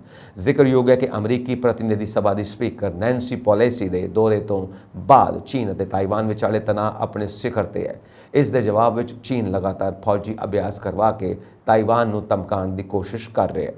ਜ਼ਿਕਰਯੋਗ ਹੈ ਕਿ ਅਮਰੀਕੀ ਪ੍ਰਤੀਨਿਧੀ ਸਭਾ ਦੀ ਸਪੀਕਰ ਨੈਂਸੀ ਪੈਲੋਸੀ ਦੇ ਤਾਈਵਾਨ ਦੌਰੇ ਤੋਂ ਬਾਅਦ ਚੀਨ ਕਾਫੀ ਗੁੱਸੇ ਵਿੱਚ ਹੈ। ਇਸ ਦੌਰੇ ਤੋਂ ਬਾਅਦ ਚੀਨ ਨੇ ਤਾਈਵਾਨ ਦੇ ਆਲੇ-ਦੁਆਲੇ ਆਪਣੇ ਜੰਗੀ ਬੇੜੇ ਤਾਇਨਾਤ ਕਰ ਦਿੱਤੇ ਹਨ। ਚੀਨ ਦਾ ਕਹਿਣਾ ਹੈ ਕਿ ਨੈਂਸੀ ਦੀ ਫੇਰੀ ਤੋਂ ਬਾਅਦ ਉਹ ਇਸ ਨੂੰ ਜਲਦੀ ਤੋਂ ਜਲਦੀ ਆਪਣੇ ਖੇਤਰ ਵਿੱਚ ਜੋੜਨ ਵਿੱਚ ਮਦਦ ਕਰੇਗਾ। ਹਾਲਾਂਕਿ ਤਾਈਵਾਨ ਵੀ ਕਿਸੇ ਵੀ ਤਰ੍ਹਾਂ ਦੀ ਸਥਿਤੀ ਦਾ ਸਾਹਮਣਾ ਕਰਨ ਲਈ ਪੂਰੀ ਤਰ੍ਹਾਂ ਤਿਆਰ ਹੈ। ਹਾਲ ਹੀ ਵਿੱਚ ਤਾਈਵਾਨ ਨੇ ਚੀਨ ਦੇ ਇੱਕ ਡਰੋਨ ਜਹਾਜ਼ ਨੂੰ ਡੇਗ ਦਿੱਤਾ ਸੀ। ਇਸ ਦੇ ਨਾਲ ਹੀ ਚੀਨ ਦੇ ਜੰਗੀ ਬੇੜੇ ਦੋਹਾਂ ਦੇਸ਼ਾਂ ਵਿਚਾਲੇ ਸਮੁੰਦਰ ਵਿੱਚ ਖਿੱਚੀ ਗਈ ਸਰਹੱਦ ਦੀ ਲਗਾਤਾਰ ਉਲੰਘਣਾ ਕਰ ਰਹੇ ਹਨ। ਤਾਈਵਾਨ ਨੇ ਵੀ ਕਈ ਵਾਰ ਇਸ ਵੱਲ ਧਿਆਨ ਦਿੱਤਾ ਹੈ। ਬੈਂਕ ਆਫ ਕੈਨੇਡਾ ਨੇ ਵਿਆਜ ਦਰ ਵਿੱਚ 0.75% 3 ਕੁਆਰਟਰ ਦਾ ਵਾਧਾ ਕਰ ਦਿੱਤਾ ਹੈ। ਇਕਨੋਮੀ ਦੇ ਮਾਹਰਾਂ ਦੇ ਅੰਦਾਜ਼ੇ ਸਹੀ ਸਿੱਧ ਹੋਏ ਨੇ।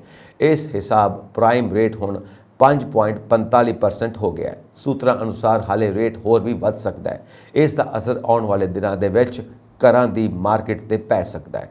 ਇਸ ਦੇ ਨਾਲ ਮਹਿੰਗਾਈ ਦੀ ਵੱਧਦੀ ਦਰ ਤੇ ਕਾਬੂ ਪਾਉਣ ਦਾ ਅਨੁਮਾਨ ਹੈ।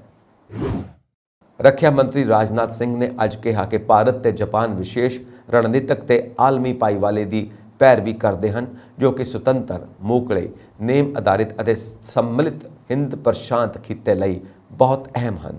ਉਹਨਾਂ ਕਿਹਾ ਕਿ ਹਿੰਦ ਪ੍ਰਸ਼ਾਂਤ ਭਾਈਵਾਲੀ ਮੁਲਕਾਂ ਦੀ ਪ੍ਰਭੂਸੱਤਾ ਤੇ ਪ੍ਰਦੇਸ਼ਕ ਅਖੰਡਤਾ ਤੇ ਆਧਾਰਿਤ ਹੈ। ਚੀਨ ਵੱਲੋਂ ਖਿੱਤੇ ਵਿੱਚ ਆਪਣੀ ਫੌਜੀ ਤਾਕਤ ਵਧਾਉਣ ਕਰਕੇ ਇਹ ਭਾਈਵਾਲੀ ਹੋਰ ਵੀ ਅਹਿਮ ਹੋ ਜਾਂਦੀ ਹੈ। ਸਿੰਘ ਇੱਥੇ ਵਿਦੇਸ਼ ਮੰਤਰੀ ਐਸ ਜੈਸ਼ੰਕਰ ਤੇ ਆਪਣੀ ਜਾਪਾਨੀ ਹਮ ਰੁਤਬਾਵਾਂ ਨਾਲ 2+2 ਸੰਵਾਦ ਵਿੱਚ ਸ਼ਿਰਕਤ ਕਰਨ ਮੌਕੇ ਬੋਲ ਰਹੇ ਸਨ। ਜਾਪਾਨ ਦੀ ਨੁਮਾਇੰਦਗੀ ਰੱਖਿਆ ਮੰਤਰੀ ਯਾਸੂਕਾਜ਼ੂ ਹਮਾਦਾ ਤੇ ਵਿਦੇਸ਼ ਮੰਤਰੀ ਯੋਸ਼ੀ ਮਾਸਾ ਹਯਾਮੀ ਨੇ ਕੀਤੀ। ਦੋਵਾਂ ਧਿਰਾਂ ਨੇ ਸਾਂਝੇ ਹਿੱਤਾਂ ਵਾਲੇ ਦੁਵੱਲੇ ਤੇ ਖੇਤਰੀ ਮੁੱਦਿਆਂ ਤੇ ਖੁੱਲ੍ਹ ਕੇ ਚਰਚਾ ਕੀਤੀ। ਰਾਜਨਾਥ ਸਿੰਘ ਨੇ ਕਿਹਾ ਕਿ 2+2 ਸੰਵਾਦ ਦੋਵਾਂ ਧਿਰਾਂ ਕੋਲ ਅਹਿਮ ਮੁੱਦਿਆਂ, ਖੇਤਰੀ ਤੇ ਆਲਮੀ ਉੱਤੇ ਵਿਚਾਰ ਚਰਚਾ ਸਾਂਝੀਆਂ ਕਰਨ ਦਾ ਮੌਕਾ ਹੈ। ਉਹਨਾਂ ਕੌਮਾਂਤਰੀ ਕਾਨੂੰਨ ਮੁਤਾਬਕ ਝਗੜਿਆਂ ਦੇ ਸ਼ਾਂਤੀਪੂਰਨ ਹੱਲ ਦੀ ਲੋੜ ਤੇ ਸਹਿਮਤੀ ਦਿੱਤੀ। ਸਿੰਘ ਨੇ ਕਿਹਾ, ਏਸ਼ੀਆ ਦੀਆਂ 2 ਸੰਪੂਰਨ ਜਮਹੂਰੀਅਤਾਂ ਹੋਣ ਕਰਕੇ ਅਸੀਂ ਵਿਸ਼ੇਸ਼ ਰਣਨੀਤਕ ਤੇ ਆਲਮੀ ਭਾਈਵਾਲੀ ਦੀ ਵਕਾਲਤ ਕਰਦੇ ਹਾਂ। ਉਹਨਾਂ ਕਿਹਾ ਕਿ ਭਾਰਤ ਦੀ ਹਿੰਦ ਪ੍ਰਸ਼ਾਂਤ ਸਾਗਰੀ ਪਹਿਲਕਦਮੀ IPOI ਅਤੇ ਜਾਪਾਨ ਦਾ ਮੁਕਤ ਤੇ ਖੁੱਲ੍ਹੇ ਹਿੰਦ ਪ੍ਰਸ਼ਾਂਤ FOIP ਕਈ ਸਮਾਨਤਾਵਾਂ ਸਾਂਝੀਆਂ ਕਰਦੇ ਹਨ। ਭਾਰਤੀ ਰੱਖਿਆ ਮੰਤਰੀ ਨੇ ਕਿਹਾ, ਦੋਵਾਂ ਧਿਰਾਂ ਇਸ ਗੱਲੋਂ ਇੱਕਮਤ ਹਨ ਕਿ ਮਜ਼ਬੂਤ ਭਾਰਤ ਜਾਪਾਨ ਰਿਸ਼ਤੇ ਸੁਤੰਤਰ, ਮੋਕਲੇ, ਨੇਮ ਆਧਾਰਿਤ ਤੇ ਸੰਮਿਲਿਤ ਹਿੰਦ ਪ੍ਰਸ਼ਾਂਤ ਖਿੱਤੇ ਲਈ ਅਹਿਮ ਨੇ, ਜੋ ਮੁਲਕਾਂ ਦੀ ਪ੍ਰਭੂਸੱਤਾ ਤੇ ਪ੍ਰਦੇਸ਼ਕ ਅਖੰਡਤਾ ਤੇ ਆਧਾਰਿਤ ਹੈ। ਉਹਨਾਂ ਕਿਹਾ ਕਿ ASEAN ਨਾਲ ਭਾਰਤ ਦੇ ਰਿਸ਼ਤੇ ਉਸ ਦੀ ਵਿਸ਼ੇਸ਼ ਨੀਤੀ ਦਾ ਵਿਸ਼ੇਸ਼ ਆਧਾਰ ਹਨ। ਉਹਨਾਂ ਜਾਪਾਨ ਦੀ ਰੱਖਿਆ ਕੰਪਨੀਆਂ ਨੂੰ ਸੱਦਾ ਦਿੱਤਾ ਕਿ ਉਹ ਭਾਰਤੀ ਰੱਖਿਆ ਲਾਂਘਿਆਂ ਵਿੱਚ ਨਿਵੇਸ਼ ਦੇ ਮੌਕਿਆਂ ਦਾ ਲਾਹਾ ਲੈਣ। ਉਹਨਾਂ ਕਿਹਾ ਕਿ ਮੌਜੂਦਾ ਸਾਲ ਦੋਵਾਂ ਮੁਲਕਾਂ ਲਈ ਬਹੁਤ ਅਹਿਮ ਹੈ, ਕਿਉਂਕਿ ਉਹਨਾਂ ਦੇ ਕੂਟਨੀਤਿਕ ਰਿਸ਼ਤਿਆਂ ਦੀ ਸਥਾਪਤੀ ਨੂੰ 70 ਸਾਲ ਪੂਰੇ ਹੋ ਗਏ ਨੇ। ਦੋਵਾਂ ਧਿਰਾਂ ਨੇ ਗੱਲਬਾਤ ਦੌਰਾਨ ਸਾਂਝੇ ਹਿੱਤਾਂ ਵਾਲੇ ਦੁਵੱਲੇ ਤੇ ਖੇਤਰੀ ਮੁੱਦਿਆਂ ਤੇ ਖੁੱਲ੍ਹ ਕੇ ਚਰਚਾ ਕੀਤੀ। ਸਿੰਘ ਨੇ ਜਾਪਾਨ ਦੇ ਮੰਤਰੀਆਂ ਹਯਾਸ਼ੀ ਤੇ ਹਮਾਦਾ ਦਾ ਇਸ ਉਸਾਰੂ ਵਿਚਾਰ ਚਰਚਾ ਲਈ ਧੰਨਵਾਦ ਕੀਤਾ। ਜਾਪਾਨ ਨੇ ਪ੍ਰਧਾਨ ਮੰਤਰੀ ਫੂਮੀਓ ਕਿਸ਼ੀਦਾ ਦੀ ਸਾਲਾਨਾ ਭਾਰਤ ਜਾਪਾਨ ਸਿਖਰ ਵਾਰਤਾ ਲਈ ਭਾਰਤ ਫੇਰੀ ਤੋਂ 5 ਮਹੀਨਿਆਂ ਬਾਅਦ ਦੋਵਾਂ ਮੁਲਕਾਂ ਵਿੱਚ 2+2 ਸੰਵਾਦ ਹੋਇਆ ਹੈ। ਦੱਖਣੀ ਅਤੇ ਮੱਧ ਏਸ਼ੀਆਈ ਮਾਮਲਿਆਂ ਬਾਰੇ ਅਮਰੀਕਾ ਦੇ ਸਹਾਇਕ ਵਿਦੇਸ਼ ਮੰਤਰੀ ਡੋਨਲਡ ਲੂ ਦਾ ਭਾਰਤ ਦੌਰਾ ਮੁਲਕ ਨਾਲ ਰਣਨੀਤਕ ਭਾਈਵਾਲੇ ਹੋਰ ਮਜ਼ਬੂਤ ਕਰਨ ਵਿੱਚ ਸਹਾਈ ਹੋਵੇਗਾ। ਵਿਦੇਸ਼ ਵਿਭਾਗ ਨੇ ਕਿਹਾ ਕਿ ਲੂ ਦੀ ਅਗਵਾਈ ਹੇਠ ਭਾਰਤ ਗਏ ਵਫਦ ਵੱਲੋਂ ਕਈ ਭਾਰਤੀ ਆਗੂਆਂ ਅਤੇ ਅਧਿਕਾਰੀਆਂ ਨਾਲ ਮੁਲਾਕਾਤ ਕੀਤੀ ਗਈ ਹੈ। ਵਫਦ ਦੇ ਦੌਰੇ ਦਾ ਅੱਜ ਅੰਤਿਮ ਦਿਨ ਹੈ। ਵਿਸ਼ੇਸ਼ ਵਿਭਾਗ ਦੇ ਉਪ ਤਰਜਮਾਨ वेदांत पटेल ने ਪ੍ਰੈਸ ਕਾਨਫਰੰਸ ਦੌਰਾਨ ਪੱਤਰਕਾਰਾਂ ਨੂੰ ਦੱਸਿਆ ਕਿ ਵਫਦ ਵੱਲੋਂ ਹਿੰਦ ਪ੍ਰਸ਼ਾਂਤ ਸਾਗਰ ਖਿੱਤੇ ਨੂੰ ਆਜ਼ਾਦ ਅਤੇ ਖੁਸ਼ਹਾਲ ਬਣਾਈ ਰੱਖਣ ਲਈ ਦੋਵੇਂ ਮੁਲਕ ਰਾਹ ਤਲਾਸ਼ਣ ਬਾਰੇ ਵਿਚਾਰ ਵਟਾਂਦਰਾ ਕਰਨਗੇ। ਅਮਰੀਕੀ ਰਾਸ਼ਟਰਪਤੀ ਜੋ ਬਾਈਡਨ ਨੇ ਸਾਬਕਾ ਰਾਸ਼ਟਰਪਤੀ ਡੋਨਾਲਡ ਟਰੰਪ ਦੇ ਫੈਸਲੇ ਨੂੰ ਪਲਟਦਿਆਂ ਪਾਕਿਸਤਾਨ ਨੂੰ F-16 ਲੜਾਕੂ ਜਹਾਜ਼ਾਂ ਦੇ ਰੱਖ ਰਖਾਓ ਲਈ 45 ਕਰੋੜ ਅਮਰੀਕੀ ਡਾਲਰਾਂ ਦੀ ਵਿੱਤੀ ਸਹਾਇਤਾ ਲਈ ਮਨਜ਼ੂਰੀ ਦੇ ਦਿੱਤੀ ਹੈ, ਤਾਂ ਜੋ ਉਹ ਮੌਜੂਦਾ ਸਮੇਂ ਤੇ ਭਵਿੱਖ ਵਿੱਚ ਅੱਤਵਾਦ ਵਿਰੋਧੀ ਖਤਰਿਆਂ ਨਾਲ ਨਜਿੱਠ ਸਕੇ। ਪਿਛਲੇ 4 ਵਰ੍ਹਿਆਂ ਵਿੱਚ ਇਸਲਾਮਾਬਾਦ ਨੂੰ ਦਿੱਤੀ ਜਾ ਰਹੀ ਇਹ ਸਭ ਤੋਂ ਵੱਡੀ ਸੁਰੱਖਿਆ ਮਦਦ ਹੈ। ਜ਼ਿਕਰਯੋਗ ਹੈ ਕਿ ਟਰੰਪ ਪ੍ਰਸ਼ਾਸਨ ਨੇ ਸਾਲ 2018 ਵਿੱਚ ਦਹਿਸ਼ਤੀ ਸੰਗਠਨਾਂ ਅਫਗਾਨ ਤਾਲਿਬਾਨ ਤੇ ਹੱਕਾਨੀ ਨੈਟਵਰਕ ਤੇ ਕਾਰਵਾਈ ਕਰਨ ਵਿੱਚ ਅਸਫਲ ਰਹਿਣ ਤੇ ਉਸ ਨੂੰ ਦਿੱਤੀ ਜਾਣ ਵਾਲੀ ਲਗਭਗ $2 ਅਰਬ ਦੀ ਵਿੱਤੀ ਸਹਾਇਤਾ ਰੋਕ ਦਿੱਤੀ ਸੀ। ਅਮਰੀਕੀ ਸੰਸਦ ਨੂੰ ਦਿੱਤੇ ਨੋਟੀਫਿਕੇਸ਼ਨ ਵਿੱਚ ਵਿਦੇਸ਼ ਮੰਤਰਾਲੇ ਨੇ ਕਿਹਾ ਕਿ ਉਸ ਨੇ ਪਾਕਿਸਤਾਨ ਨੂੰ F-16 ਲੜਾਕੂ ਜਹਾਜ਼ਾਂ ਦੇ ਰੱਖ ਰਖਾਓ ਲਈ ਸੰਭਾਵਿਤ ਵਿਦੇਸ਼ੀ ਫੌਜੀ ਸਹਾਇਤਾ ਨੂੰ ਮਨਜ਼ੂਰੀ ਦੇਣ ਦਾ ਫੈਸਲਾ ਲਿਆ ਹੈ। ਮੰਤਰਾਲੇ ਨੇ ਦਲੀਲ ਦਿੱਤੀ ਕਿ ਇਸ ਨਾਲ ਇਸਲਾਮਾਬਾਦ ਨੂੰ ਵਰਤਮਾਨ ਤੇ ਭਵਿੱਖ ਵਿੱਚ ਅੱਤਵਾਦ ਦੇ ਖਤਰਿਆਂ ਨਾਲ ਨਜਿੱਠਣ ਦੀ ਸਮਰੱਥਾ ਬਣਾਈ ਰੱਖਣ ਵਿੱਚ ਮਦਦ ਮਿਲੇਗੀ। ਵਿਦੇਸ਼ ਮੰਤਰਾਲੇ ਦੇ ਅਮਰੀਕੀ ਬੁਲਾਰੇ ਨੇ ਕਿਹਾ ਕਿ ਅਮਰੀਕੀ ਸਰਕਾਰ ਨੇ ਕਾਂਗਰਸ ਨੂੰ ਪਾਕਿਸਤਾਨ ਦੀ ਹਵਾਈ ਸੈਨਾ ਦੇ F-16 ਪ੍ਰੋਗਰਾਮ ਨੂੰ ਬਰਕਰਾਰ ਰੱਖਣ ਲਈ ਤਜਵੀਜ਼ਤ ਮਦਦ ਬਾਰੇ ਜਾਣਕਾਰੀ ਦੇ ਦਿੱਤੀ ਹੈ। ਪਾਕਿਸਤਾਨ ਵਿੱਚ ਇੱਕ ਅਹਿਮ ਅੱਤਵਾਦ ਵਿਰੋਧੀ ਭਾਈਵਾਲ ਹੈ ਤੇ ਦੀਰਘਕਾਲੀ ਨੀਤੀ ਦੇ ਹਿੱਸੇ ਵਜੋਂ ਅਮਰੀਕਾ ਵੱਲੋਂ ਅਮਰੀਕੀ ਮੂਲ ਦੇ ਸਾਜ਼ੋ ਸਾਮਾਨ ਦੇ ਰੱਖਿਆ ਰਖਾਓ ਲਈ ਪੈਕੇਜ ਮੁਹੱਈਆ ਕਰਵਾਏ ਜਾਂਦੇ ਨੇ। ਸੁਪਰੀਮ ਕੋਰਟ ਵਿੱਚ ਹਿਜਾਬ ਵਿਵਾਦ ਨੂੰ ਲੈ ਕੇ ਵੀਰਵਾਰ ਨੂੰ ਵੀ ਸੁਣਵਾਈ ਜਾਰੀ ਰਹੀ। ਇਸ ਦੌਰਾਨ ਸੁਪਰੀਮ ਕੋਰਟ ਨੇ ਕਿਹਾ ਕਿ ਸਿੱਖਾਂ ਦੇ ਕਿਰਪਾਨ ਅਤੇ ਦਸਤਾਰ ਪਹਿਨਣ ਦੀ ਤੁਲਨਾ ਹਿਜਾਬ ਨਾਲ ਨਹੀਂ ਕੀਤੀ ਜਾ ਸਕਦੀ। ਜਸਟਿਸ ਹੇਮੰਤ ਗੁਪਤਾ ਅਤੇ ਜਸਟਿਸ ਸੁਧਾਂਸ਼ੂ ਧੂਲੀਆ ਦੀ ਬੈਂਚ ਸਿੱਖਿਆ ਸੰਸਥਾਨਾਂ ਵਿੱਚ ਹਿਜਾਬ ਤੇ ਪਾਬੰਦੀ ਨੂੰ ਬਰਕਰਾਰ ਰੱਖਣ ਵਾਲੇ ਕਰਨਾਟਕ ਹਾਈ ਕੋਰਟ ਦੇ ਫੈਸਲੇ ਨੂੰ ਚੁਣੌਤੀ ਦੇਣ ਵਾਲੀਆਂ ਵੱਖ-ਵੱਖ ਪਟੀਸ਼ਨਾਂ ਤੇ ਸੁਣਵਾਈ ਕਰ ਰਹੀ ਹੈ। ਵੀਰਵਾਰ ਨੂੰ ਇੱਕ ਪਟੀਸ਼ਨ ਕਰਤਾ ਵਿਦਿਆਰਥਣ ਵੱਲੋਂ ਪੇਸ਼ ਵਕੀਲ ਨਿਜ਼ਾਮੁਦੀਨ ਪਾਸ਼ਾ ਨੇ ਕਿਰਪਾਨ ਅਤੇ ਦਸਤਾਰ ਪਹਿਨਣ ਦੀ ਹਿਜਾਬ ਨਾਲ ਤੁਲਨਾ ਕਰਨ ਦੀ ਕੋਸ਼ਿਸ਼ ਕੀਤੀ। ਨਿਜ਼ਾਮੁਦੀਨ ਪਾਸ਼ਾ ਨੇ ਕਿਹਾ ਕਿ ਹਿਜਾਬ ਮੁਸਲਿਮ ਕੁੜੀਆਂ ਦੀ ਧਾਰਮਿਕ ਰਿਵਾਇਤ ਦਾ ਹਿੱਸਾ ਹੈ। ਪਾਸ਼ਾ ਨੇ ਸਵਾਲ ਕੀਤਾ ਕਿ ਕੀ ਕੁੜੀਆਂ ਨੂੰ ਹਿਜਾਬ ਪਹਿਨਣ ਕੇ ਸਕੂਲ ਆਉਣ ਤੇ ਰੋਕ ਲਗਾਈ ਜਾ ਸਕਦੀ ਹੈ। ਉਹਨਾਂ ਤਰਕ ਦਿੱਤਾ ਕਿ ਸਿੱਖ ਵਿਦਿਆਰਥੀ ਵੀ ਦਸਤਾਰ ਬੰਨ੍ਹਦੇ ਹਨ। ਪਾਸ਼ਾ ਨੇ ਕਿਹਾ ਕਿ ਦੇਸ਼ ਵਿੱਚ ਸੰਸਕ੍ਰਿਤਿਕ ਰਵਾਇਤਾਂ ਦੀ ਰੱਖਿਆ ਕੀਤੀ ਜਾਣੀ ਚਾਹੀਦੀ ਹੈ। ਪਾਸ਼ਾ ਨੇ ਫਰਾਂਸ ਵਰਗੇ ਦੇਸ਼ਾਂ ਦੀ ਉਦਾਹਰਨ ਦੇਣ ਦੀ ਕੋਸ਼ਿਸ਼ ਕੀਤੀ। ਪਾਸ਼ਾ ਦੀਆਂ ਇਹਨਾਂ ਦਲੀਲਾਂ ਤੇ ਜਸਟਿਸ ਗੁਪਤਾ ਨੇ ਕਿਹਾ ਕਿ ਹਿਜਾਬ ਪਹਿਨਣ ਦੀ ਤੁਲਨਾ ਸਿੱਖਾਂ ਦੇ ਦਸਤਾਰ ਅਤੇ ਕਿਰਪਾਨ ਧਾਰਨ ਕਰਨ ਦੇ ਨਾਲ ਨਹੀਂ ਕੀਤੀ ਜਾ ਸਕਦੀ। ਸਿੱਖਾਂ ਨੂੰ ਕਿਰਪਾਨ ਲਿਜਾਣ ਦੀ ਮਾਨਤਾ ਸੰਵਿਧਾਨ ਵੱਲੋਂ ਦਿੱਤੀ ਗਈ ਹੈ, ਇਸ ਲਈ ਦੋਵਾਂ ਰਿਵਾਇਤਾਂ ਦੀ ਤੁਲਨਾ ਨਾ ਕਰੋ। ਜਸਟਿਸ ਗੁਪਤਾ ਨੇ ਕਿਹਾ ਕਿ ਦਸਤਾਰ ਤੇ ਕਾਨੂੰਨੀ ਉਮੀਦਾਂ ਹਨ ਅਤੇ ਇਹ ਸਾਰੀਆਂ ਰਵਾਇਤਾਂ ਦੇਸ਼ ਦੀ ਸੰਸਕ੍ਰਿਤੀ ਵਿੱਚ ਚੰਗੀ ਤਰ੍ਹਾਂ ਸਥਾਪਿਤ ਹਨ। ਜਸਟਿਸ ਗੁਪਤਾ ਨੇ ਕਿਹਾ ਕਿ ਅਸੀਂ ਫਰਾਂਸ ਜਾਂ ਆਸਟ੍ਰੇਲੀਆ ਵਰਗੇ ਨਹੀਂ ਬਣਨਾ ਚਾਹੁੰਦੇ, ਅਸੀਂ ਭਾਰਤੀ ਹਾਂ ਅਤੇ ਭਾਰਤ ਵਿੱਚ ਰਹਿਣਾ ਚਾਹੁੰਦੇ ਹਾਂ। ਵਿਦੇਸ਼ ਵਿੱਚ ਬੈਠ ਕੇ ਮੋਸਟ ਵਾਂਟਿਡ ਗੈਂਗਸਟਰਾਂ ਵੱਲੋਂ ਜਿਸ ਹੁਸ਼ਿਆਰੀ ਨਾਲ ਪੰਜਾਬ ਵਿੱਚ ਆਪਣੇ ਮਾਡਿਊਲ ਦੀ ਮਦਦ ਨਾਲ ਵੱਡੀਆਂ ਵਾਰਦਾਤਾਂ ਨੂੰ ਸਫਲਤਾ ਨਾਲ ਅੰਜਾਮ ਦਿੱਤਾ ਜਾ ਰਿਹਾ ਹੈ, ਉਹ ਪੰਜਾਬ ਪੁਲਿਸ ਲਈ ਚੁਣੌਤੀ ਬਣ ਚੁੱਕਾ ਹੈ। ਸਭ ਤੋਂ ਗੰਭੀਰ ਮਾਮਲਾ ਇਹਨਾਂ ਗੈਂਗਸਟਰਾਂ ਦੇ ਤੇਜ਼ੀ ਨਾਲ ਸਰਹੱਦੋਂ ਪਾਰ ਅੱਤਵਾਦੀ ਗੁੱਟਾਂ ਨਾਲ ਬਣ ਰਹੇ ਸੰਬੰਧ ਹਨ। ਇਸ ਆਰਗੇਨਾਈਜ਼ਡ ਕ੍ਰਾਈਮ ਨੂੰ ਜੇਕਰ ਸਮਾਂ ਰਹਿੰਦੇ ਖਤਮ ਨਾ ਕੀਤਾ ਗਿਆ ਤਾਂ ਆਉਣ ਵਾਲੇ ਸਮੇਂ ਵਿੱਚ ਪੰਜਾਬ ਵਿੱਚ ਕਈ ਹੋਰ ਵੱਡੀਆਂ ਵਾਰਦਾਤਾਂ ਨੂੰ ਅੰਜਾਮ ਦਿੱਤਾ ਜਾ ਸਕਦਾ ਹੈ। ਪਿਛਲੇ ਕੁਝ ਸਾਲਾਂ ਵਿੱਚ ਪੰਜਾਬ ਦੇ ਮੋਸਟ ਵਾਂਟਿਡ ਅਪਰਾਧੀਆਂ ਵੱਲੋਂ ਜੇਲ੍ਹ ਵਿੱਚੋਂ ਜਾਂ ਵਿਦੇਸ਼ ਤੋਂ ਕਿਸ ਤਰ੍ਹਾਂ ਆਪਣੇ ਗਰੁੱਪਾਂ ਦੇ ਨਾਂ ਦੀ ਦਹਿਸ਼ਤ ਬਣਾਉਣ ਲਈ ਵੱਡੀਆਂ ਵਾਰਦਾਤਾਂ ਨੂੰ ਸਫਲਤਾ ਨਾਲ ਅੰਜਾਮ ਦਿੱਤਾ ਜਾ ਰਿਹਾ ਹੈ, ਉਸ ਦਾ ਸਬੂਤ ਪੰਜਾਬੀ ਗਾਇਕ ਸਿੱਧੂ ਮੂਸੇਵਾਲ, ਕਬੱਡੀ ਖਿਡਾਰੀ ਸੰਦੀਪ ਨੰਗਲ ਅੰਬੀਆਂ ਅਤੇ ਵਿੱਕੀ ਮਿੱਡੂ ਖੇੜਾ ਦੇ ਹੋਏ ਕਤਲ ਤੋਂ ਮਿਲ ਸਕਦਾ ਹੈ। ਸਿੱਧੂ ਦੇ ਕਤਲ ਦੀ ਸਾਜ਼ਿਸ਼ ਦੇ ਮੁੱਖ ਸੂਤਰਧਾਰ ਲਾਰੈਂਸ ਗੈਂਗ ਨੂੰ ਵਿਦੇਸ਼ ਤੋਂ ਚਲਾਉਣ ਵਾਲਾ ਗੋਲਡੀ ਬਰਾੜ ਹੈ, ਜੋ ਕਈ ਸਾਲਾਂ ਤੋਂ ਦੇਸ਼ ਛੱਡ ਕੇ ਭੱਜ ਚੁੱਕਾ ਹੈ। ਬਾਵਜੂਦ ਇਸ ਦੇ ਉਸ ਨੇ ਵਿਦੇਸ਼ ਤੋਂ ਹੀ ਸਿੱਧੂ ਦੇ ਕਤਲ ਦੀ ਨਾ ਸਿਰਫ ਸਾਜ਼ਿਸ਼ ਰਚੀ, ਸਗੋਂ ਉਸ ਨੂੰ ਪੰਜਾਬ ਅਤੇ ਹਰਿਆਣਾ ਵਿੱਚ ਸਰਗਰਮ ਮਾਡਿਊਲ ਦੀ ਮਦਦ ਨਾਲ ਕਾਮਯਾਬ ਵੀ ਕਰਵਾ ਲਿਆ। ਇਸੇ ਤਰ੍ਹਾਂ ਕਬੱਡੀ ਖਿਡਾਰੀ ਸੰਦੀਪ ਨੰਗਲ ਅੰਬੀਆਂ ਦਾ ਕਬੱਡੀ ਮੈਚ ਦੌਰਾਨ ਦਰਜਨਾਂ ਗੋਲੀਆਂ ਮਾਰ ਕੇ ਕਤਲ ਕਰ ਦਿੱਤਾ ਗਿਆ। ਕਤਲ ਦੀ ਸਾਜ਼ਿਸ਼ ਵਿਦੇਸ਼ ਤੋਂ ਹੀ ਰਚੀ ਗਈ ਸੀ ਅਤੇ ਵਿੱਕੀ ਮਿੱਡੂ ਖੇੜਾ ਦਾ ਬੇਦਰਦੀ ਨਾਲ ਹੋਇਆ ਕਤਲ ਵੀ ਇਸੇ ਸਾਜ਼ਿਸ਼ ਦਾ ਨਤੀਜਾ ਹੈ। ਇਸ ਤੋਂ ਸਾਫ਼ ਹੋ ਜਾਂਦਾ ਹੈ ਕਿ ਜੇਲ੍ਹ ਹੋਵੇ ਜਾਂ ਵਿਦੇਸ਼, ਉੱਥੋਂ ਬੈਠ ਕੇ ਅਪਰਾਧੀ ਨਾ ਸਿਰਫ ਆਪਣਾ ਗੈਂਗ ਚਲਾ ਸਕਦੇ ਹਨ, ਸਗੋਂ ਪੰਜਾਬ ਦੀ ਕਾਨੂੰਨ ਵਿਵਸਥਾ ਨੂੰ ਵੀ ਵਿਗਾੜ ਕੇ ਲੋਕਾਂ ਵਿੱਚ ਦਹਿਸ਼ਤ ਦਾ ਮਾਹੌਲ ਬਣਾ ਸਕਦੇ ਹਨ।